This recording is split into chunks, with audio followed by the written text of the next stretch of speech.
मामा बोला ना, जे काय झालं असेल ते बोला. बोललात म्हणजे मन मोकळं होईल तुमचं. हो ना, बोल संजय. आपण सगळे घरातलेच आहोत इथे. म्हणूनच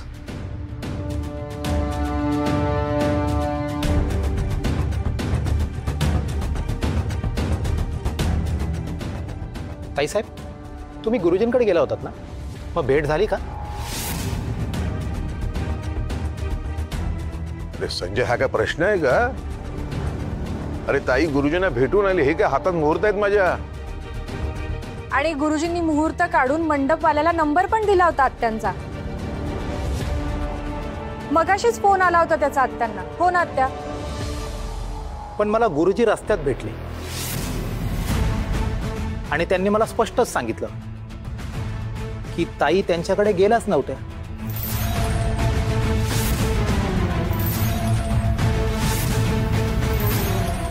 त्यांनी फोनवरच मुहूर्त सांगितलं म्हणून.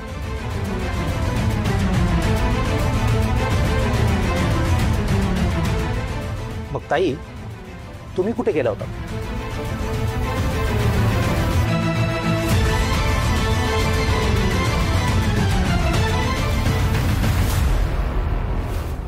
अगं त्या दोघांचं लग्न होणं म्हणजे तुझी किंमत शून्य करण्यासारखं आहे.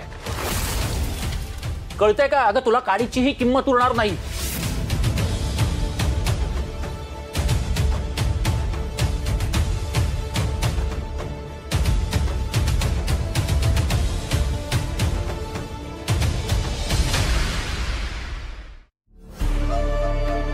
बाप रे आत्या, काय हे?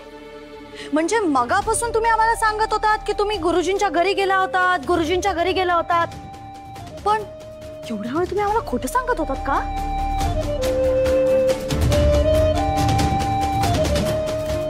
अक्षय, अरे बाप रे.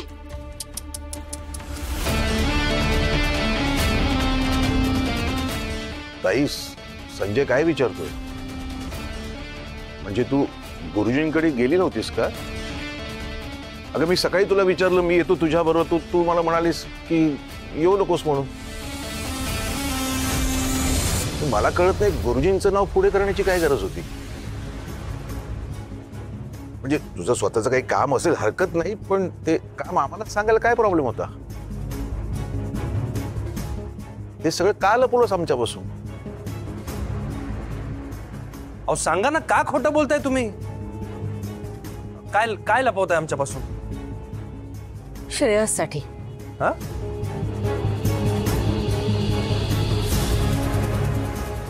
श्रेयससाठी तुम्हा सगळ्यांशी मी खोटं बोलले.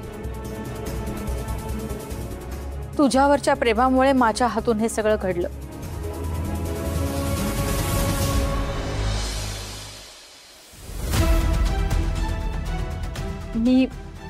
मी माझ्या पाटल्या सोनाराकडे जाऊन विकल्या. काय? हो, आणि हे कारण सांगून मी घराबाहेर पडू शकत नव्हते, म्हणून खोटं कारण सांगून मी घराबाहेर पडले. अगं पण ताई, तू पाटल्या का विकल्यास? मला कळत नाही, श्रेयसचा काय संबंध? श्रेयससाठी पाटल्या विकल्यास मला खरंच काय कळलं नाही ताई. मोठ्या वकिलाची फी द्यायला पाटल्या विकल्यात मी. यांना तुरुंगातून बाहेर काढायचंय मला. काय ग ताई? थांबा बाबा, आत्यांनी त्या पाटल्या का विकल्या असतील याचा अंदाज आलाय मला.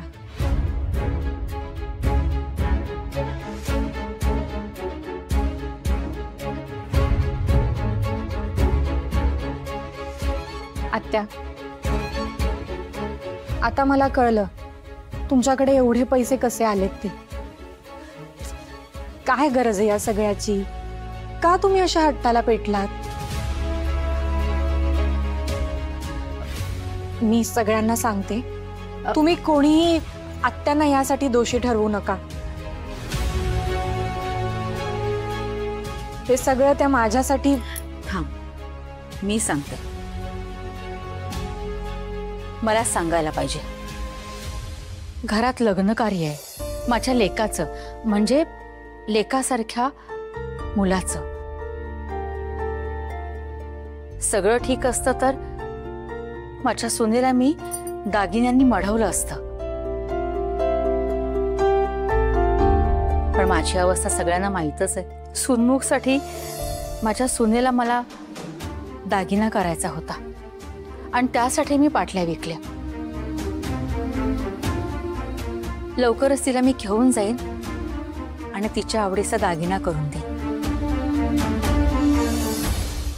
ताई काय बोलतेस तू हे? अगं मी नव्हतो का? मला माहितीये तुझा स्वाभिमान आडाला असेल. अगं पण भावासमोर कसला आलाय स्वाभिमान? हं?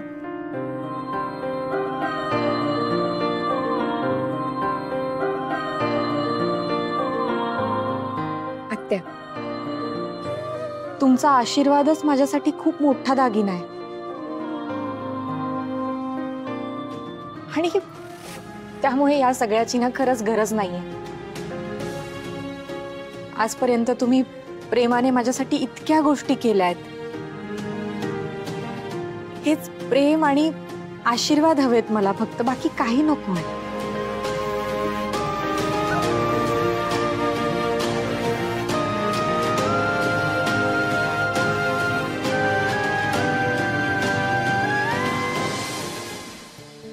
सॉरी ताई, माफ करा मला. श्रेयस, बरं झालं तू मला फोर्स केला, म्हणूनच मी सगळ्यांसमोर बोललो. जर आज मी सगळ्यांसमोर बोललो नसतो ना तर ताईंचा मोठेपणा आपल्याला कळलाच नसता रे.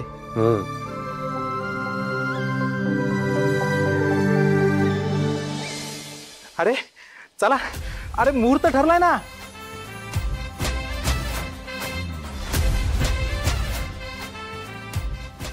आमचे भाचे चिरंजीव श्रेयस आणि ची सौखा आराध्या यांचा शुभविवाह करण्याचे योजले आहे.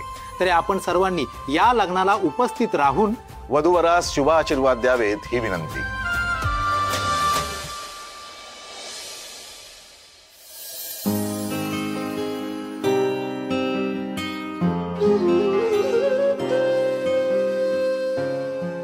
तारा,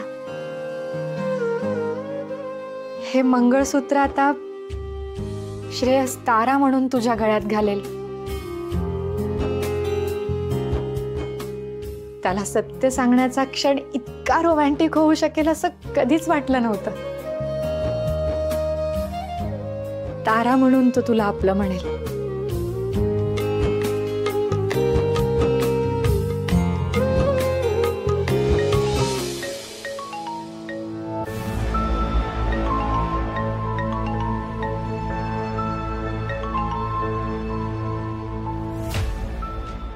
हॅलो माय लव्ह.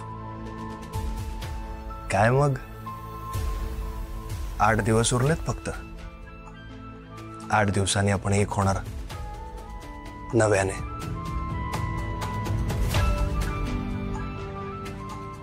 हॅलो, आहेस ना? मी म्हणलं 8 दिवस उरलेत फक्त. कसं वाटतंय? 8च दिवस उरले माझ्याकडे फक्त. ए म्हणजे काय? 8 दिवसांनी मी काही कैदेत ठेवणार नाहीये तुला. नाही नाही, कैदेतून मुक्त व्हायला 8 दिवस उरलेत असं म्हणायचं होतं मला. ओ, असं म्हणायचं होतं. पण आज तुझं लक्ष नाही आहे माझ्याकडे. काय विचार करतेस? आणि बाय द वे, आपण घरातल्या घरात फोनवर का बोलतोय हे विचारलंच नाहीस मला. का लक्षातच आलं नाहीये तुझ्या? कुठे हरवलीस? कसं सांगू मनात काय उसळत आहे. मला हे सगळं खूप एन्जॉय करायचं आहे. आणि तू तारा म्हणून माझ्याशी हे सगळं शेअर करायला हवंय मला. कधी सांगू मी तुला सगळं खरं? कधी हाक मारशील तू मला तारा म्हणून? लाजतेस आणि बहुतेक हसतेस माझ्यावर की हा एकदम कॉलेजमध्ये असल्यासारखं काय वागतोय म्हणून. पण तुला सांगू, हे नव्याने जे काही दिवस आलेत आपल्या आयुष्यात, मी खूप एन्जॉय करतोय. खूप मस्त वाटतंय. तुलाही तसंच वाटतंय ना? हॅलो. हो हो, वाटतंय ना, अगदी तसंच वाटतंय. आपण दोघं खरं तर खूप लकी आहोत. नवा जन्मच मिळालाय आपल्या दोघांना. म्हणजे खरं तर सगळं तेच आहे, तरी नवीन वाटतंय सगळं. काहीतरी वेगळंच फिलिंग आहे. आणि सगळ्यात महत्वाचं म्हणजे ते 3 जादूचे शब्द. असं वाटतंय ऐकत राहावेत, सतत एकमेकांना म्हणत राहावं. I love you. म्हण ना, तू पण म्हण ना. मला ऐकायचे आहेत ते 3 जादूचे शब्द तुझ्याकडून. त्यासाठी तुझ्या दाराबाहेर चातकासारखी वाट बघतोय. दाराबाहेर?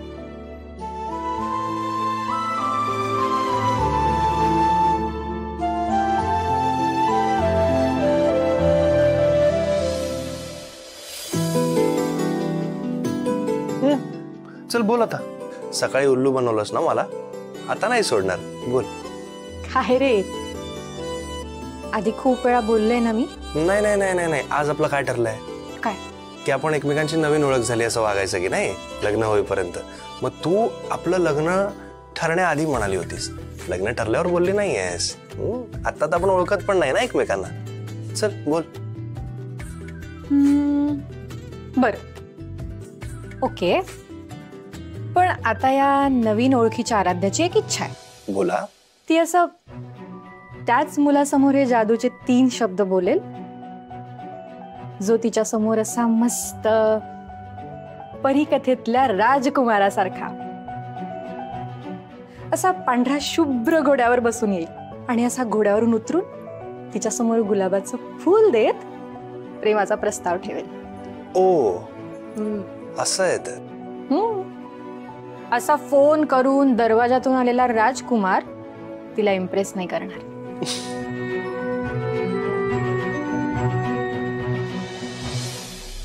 हे सगळं तुम्हाला कालच का नाही सांगितलंस?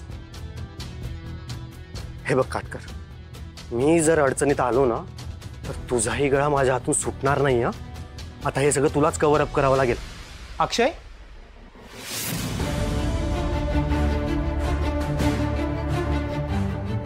अक्षय, काल तू आपले अकाउंटंट काटकर यांना भेटायला गेला होतास का?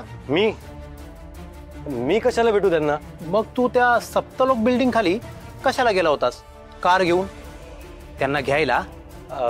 सप्तलोक बिल्डिंग? मामा, मी माझ्या मित्राला भेटायला गेलो होतो. आणि हा, ते काटकर आपले अकाउंटंट ते तिथे भेटले. काही सेकंदांसाठीच भेटले. त्यानंतर मी आणि माझा मित्र पार्टीला गेलो. मग सकाळी काटकर बँगलोरला गेल्याचा विषय निघाला होता. मग तेव्हा तू ही गोष्ट का नाही सांगितलीस? मामा, एकदा सांगितलं ना, काही सेकंदांसाठी भेटलो, नाही लक्षात राहिलं माझ्या. त्यामुळे तुम्हाला क्रॉस चेक करणार आहेस? हे बघ मामा, मी तुझ्या प्रश्नांना उत्तर द्यायला बांधील नाहीये. हा सरळ सरळ माझा अपमान आहे.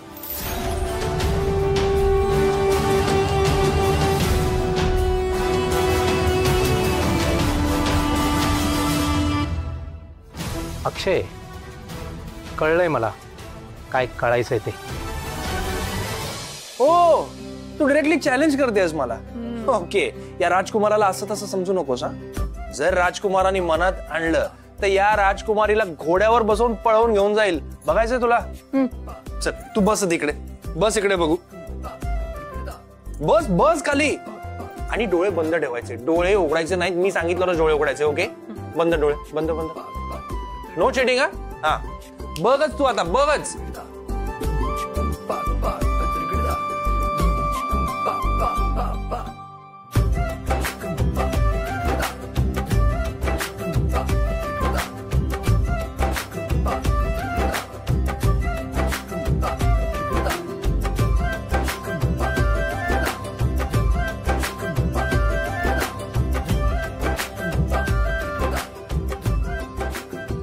उघडायचे नाहीत. No cheating.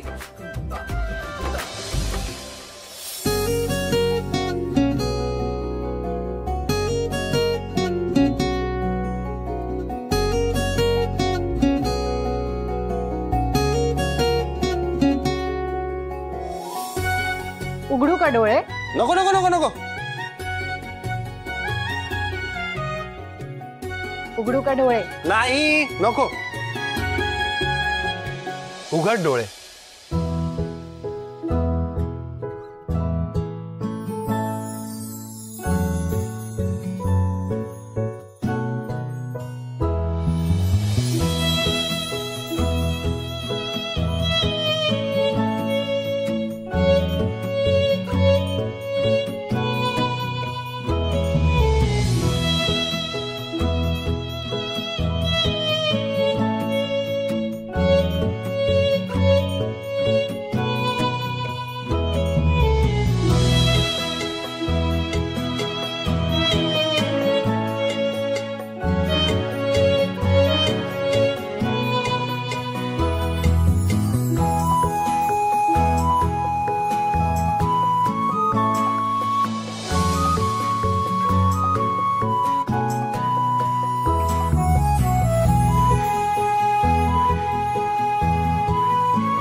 बस बस बस बस. हीच तुमची स्माइल. तुमच्या याच स्माइलवर भाळून लग्नाला आम्ही लगेच होकार दिलाय राजकुमारी. हा तुमचा चेहरा. त्या तुमच्या चेहऱ्यात हरवून गेलोय आम्ही. डोळे बंद केले तरी तुमचा हाच चेहरा डोळ्यासमोर येतो सतत. तुमचं हसणं आमच्या कानात रुंजी घालत असतं सतत. आणि खरी जादू या डोळ्यांची आहे बरं का. या डोळ्यात आम्ही गुंतून गेलोय. असे गुंतलोय की या जगाचाच विसर पडलाय आम्हाला. हरवून गेलोय फार. इतके हरवलोय की वेळेचंही भान राहत नाही आम्हाला. ही खास भेट तुमच्यासाठी.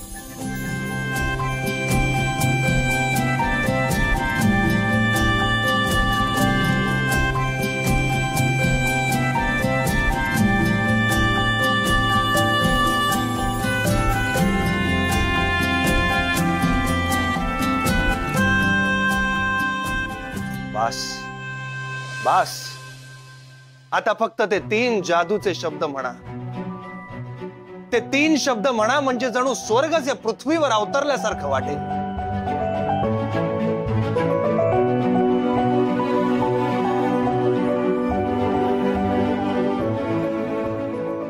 सॉलिड मजा येते. असं वाटतंय जणू पहिल्यांदाच प्रेमात पडलोय. वा वा वा. Continue continue. मी तर पहिल्यांदाच प्रेमात.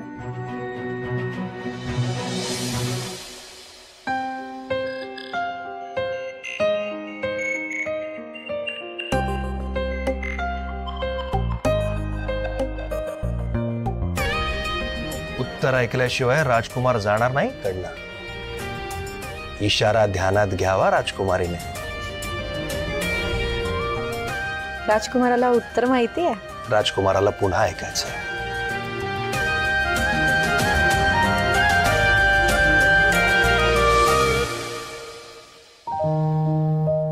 पुन्हा पुन्हा ऐकायचंय.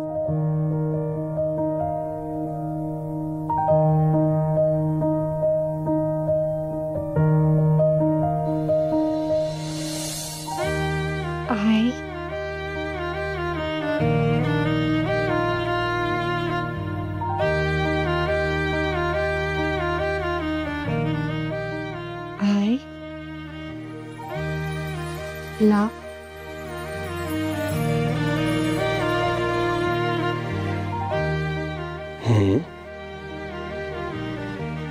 लाजू नकोस ना.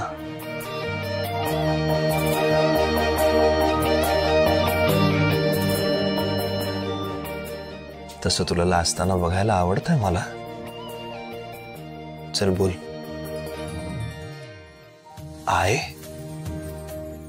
लव्ह. पुढे पुढे काय?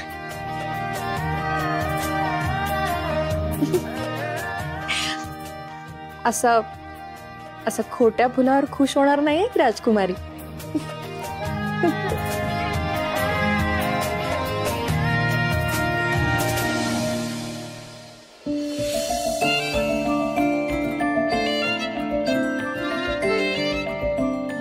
खूप मोलाचे असतात ते जादूचे 3 शब्द. असे तसे उच्चारणार नाही ही राजकुमारी. त्यासाठी अग्निदिव्य करावं लागतं. असं नुसतं घोड्यावर येऊन त्याचं खोटं फूल देऊन भागणार नाही.